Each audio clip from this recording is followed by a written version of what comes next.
అంటే ఇప్పుడు మీకు టర్మ్స్ బాగా లేకపోయినా మీకును లేనప్పుడు కూడా పిల్లలు బాగానే పిల్లలు ఎక్కడ కూడా మేము రానిలేదు.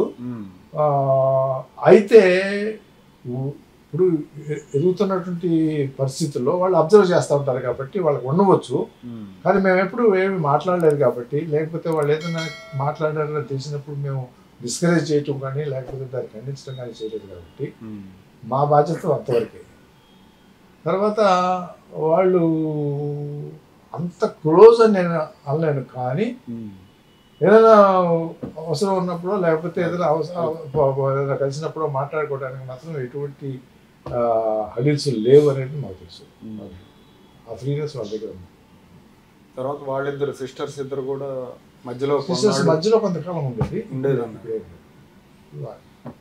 అంటే ఈ గొడవల వల్లనా ఈ పొలిటికల్ అంతే కదా మరి. ఇప్పుడు ఆల్మోస్ట్ మీకు మీరే చెప్తారు, నేను బయటికి వెళ్ళాల్సిన పరిస్థితి, నా నుంచి సహాయం తీసుకునేటటువంటి పరిస్థితి. న్యాచురల్గా బీజేపీలో కూడా నేను ఉండటానికి సీట్ ఇవ్వడానికి కూడా ఆ రోజు వ్యతిరేకించినటువంటి సీట్ ఇస్తే పొత్తు లేదన్నారు. అలానే పురంధేశ్వరి గారికి కూడా ఫస్ట్లో.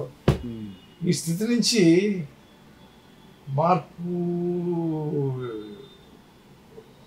అన్ని రోజులు ఒకే రకంగా ఉండవు. కాలానుగుణంగా లేకపోతే ఇది అవసరం అంటారా, లేకపోతే పరిణామం అంటారా, లేకపోతే మెచ్యూరిటీ అంటారా, ఏదైనా అనుకోవచ్చు. ఓ రకంగా నేను అనుకోవటం, అన్ని చూసిన తర్వాత నేను మెచ్యూరిటీ అని నేను పూర్తిగా నమ్ముతాను. ఆ రకంగా ఉండగలిగినందుకు వీఆర్ హ్యాపీ. ఎవరితోటైనా కూడా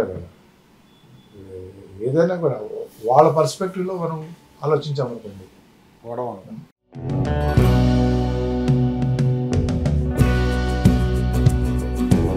Like, share and subscribe to Rajaniti channel.